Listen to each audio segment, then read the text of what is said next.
ईशमीशान निर्वाणरूपम् विभुं व्यापकं ब्रह्मवेदस्वरूपम्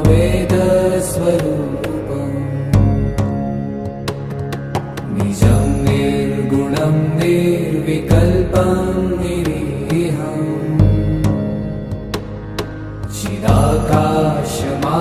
चिदाकाशमाकाशवासं भजेऽहम्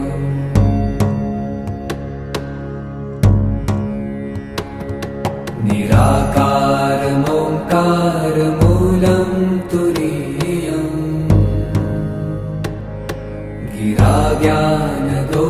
गिराज्ञानगोतीतमीशं गिरीशम्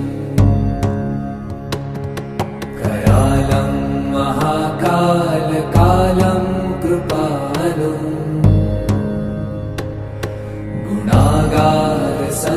गुणागारसंसारपारं नतो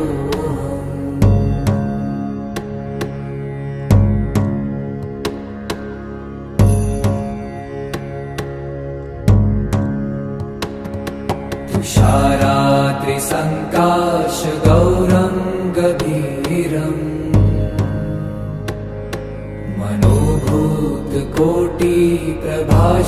मनोभूतकोटिप्रभाश्रीशरीरम् स्फुरन्मौलिकल्लोलिनी चारुगङ्गा लसद्भालबालेन्दुकण्ठे भुजङ्गा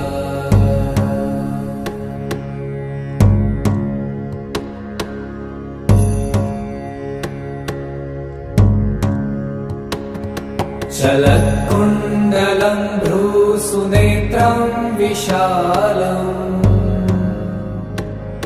प्रसन्नाननं नीलकण्ठं दयालम् मृगाधीशचर्माम्बरं मुण्डमालम्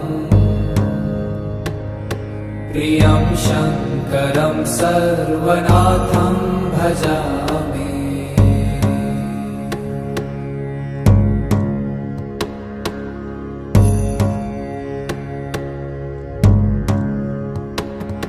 प्रचण्डं प्रकृष्टं प्रगल्भं परेशम् अखण्डम् अजं भानुकोटिप्रकाशम्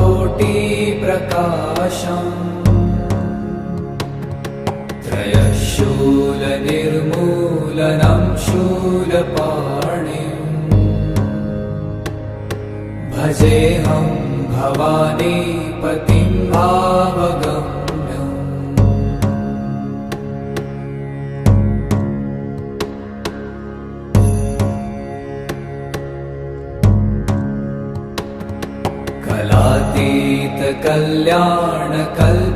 कलातीतकल्याणकल्पान्तकारी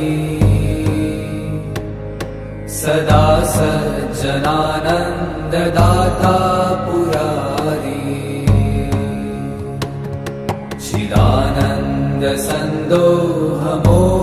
चिदानन्दसन्दोहमोहापहारी प्रसीद प्रसीद प्रभो मन्मथारी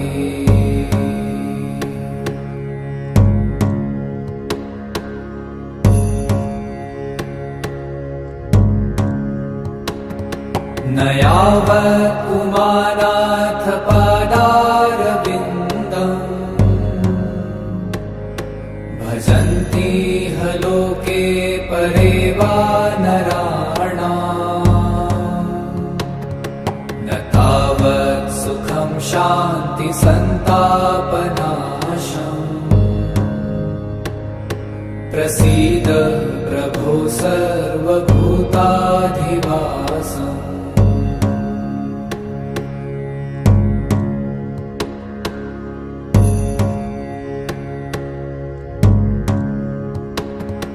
न जानामि योगं जपं नैव पूजा न तोऽहं सदा सर्वदा शम्भुतुभ्यम् जराजन्म दुःखौ गतातप्यमानम् प्रभो पाहि आपन्नमामीश शम्भो।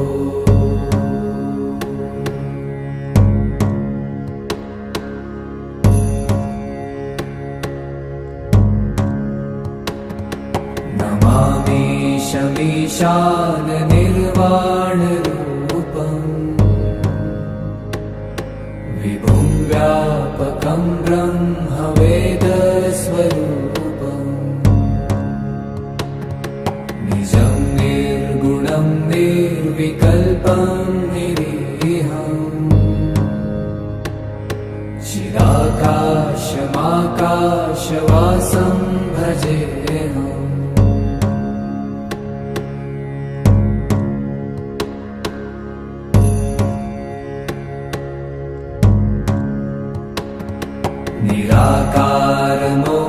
निराकारमोङ्कारमूलं तुरीयम्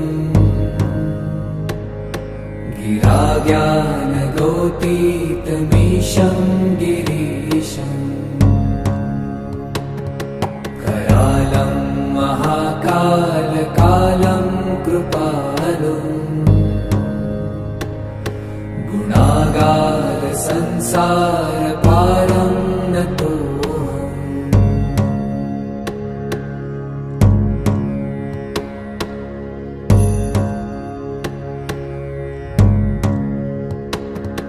तुषाराद्रिसङ्काशगौरं गभीरम्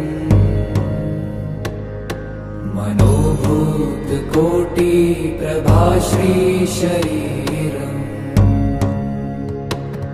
स्फुरन्मौलिकल्लोलिनी चारुगङ्गा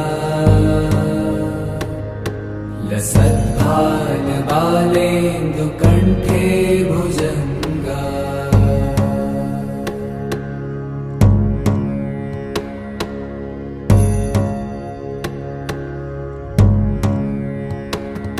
चलत्कुण्डलं भ्रूसुनेत्रं विशालम् प्रसन्नाननं नीलकण्ठं दयालम् मृगाधीशचर्माम्बरं मुण्डमालम् प्रियं शङ्करं सर्वनाथं भजामि।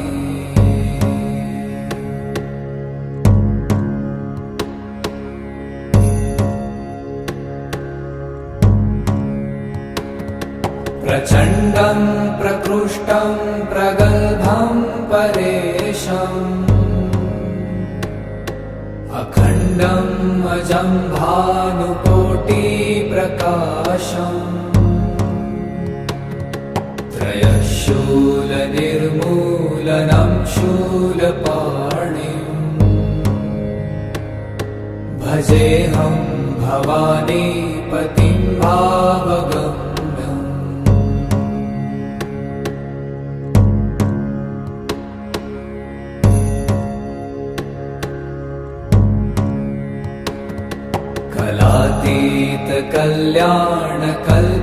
कलातीतकल्याणकल्पान्तकारी सदा सज्जनानन्ददाता पुरारी चिदानन्दसन्दोहमोहापहारी प्रसीद प्रसीद प्रभो मन्मथारी।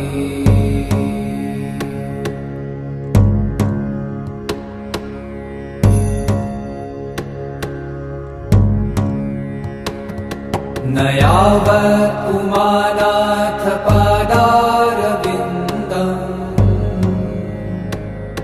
भजन्ति ह लोके परे वा नराणाम् न तावत् सुखं शान्ति सन्तापनाशम् प्रसीद प्रभो सर्वभूताधिवासम्।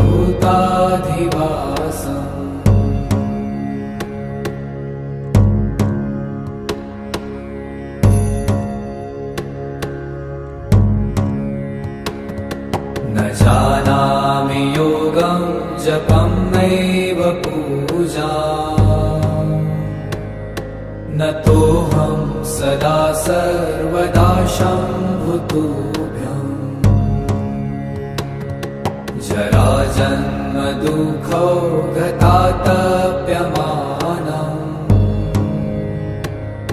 प्रभो पाहि आपन्नमामीश शम्भो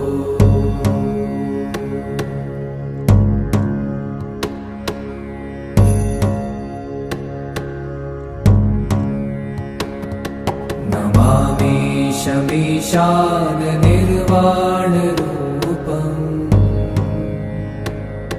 विभुं व्यापकं ब्रह्मवेदस्वरूपम्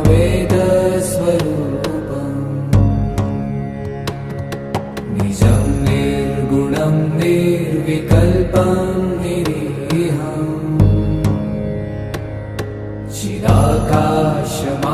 चिदाकाशमाकाशवासं भजेऽहम्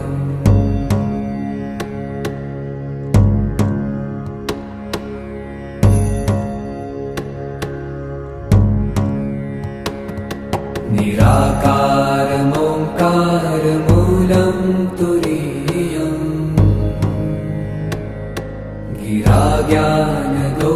गिराज्ञानगोतीतमीशं गिरीशम् करालं महाकालकालं कृपालुम्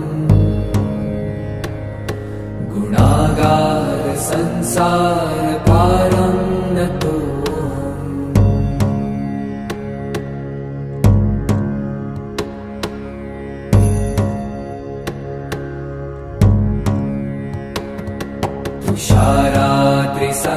तुषाराद्रिसङ्काशगौरं गभीरम्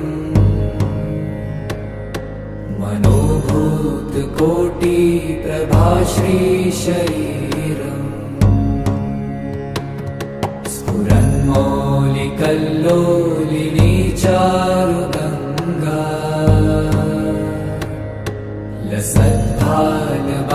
लसद्भालबालेन्दुकण्ठे भुजङ्गा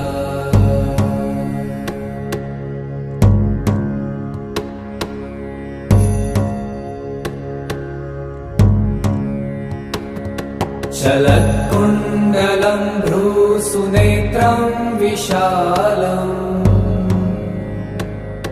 प्रसन्नाननं नीलकण्ठं दयालम्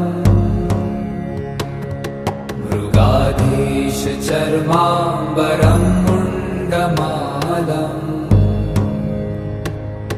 प्रियं शङ्करं सर्वनाथं भजामि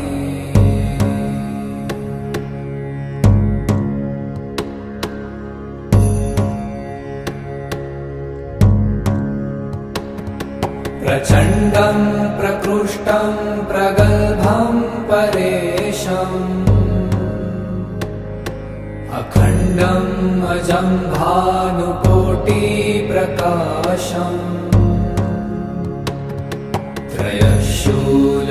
त्रयशूलनिर्मूलनं शूलपाणिम्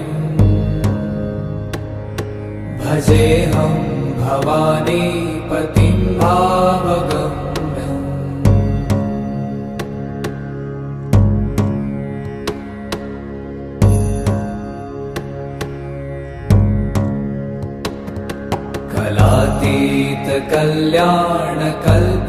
कलातीतकल्याणकल्पान्तकारी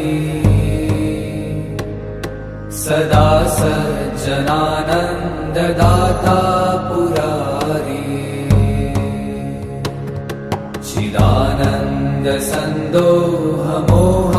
चिदानन्दसन्दोहमोहापहारी प्रसीद प्रसीद प्रभो मन्मथारी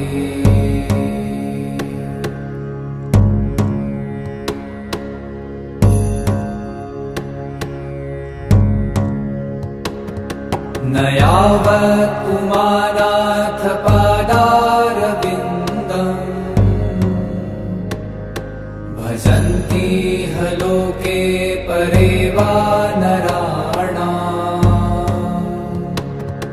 न तावत् सुखं शान्ति सन्तापनाशम् प्रसीद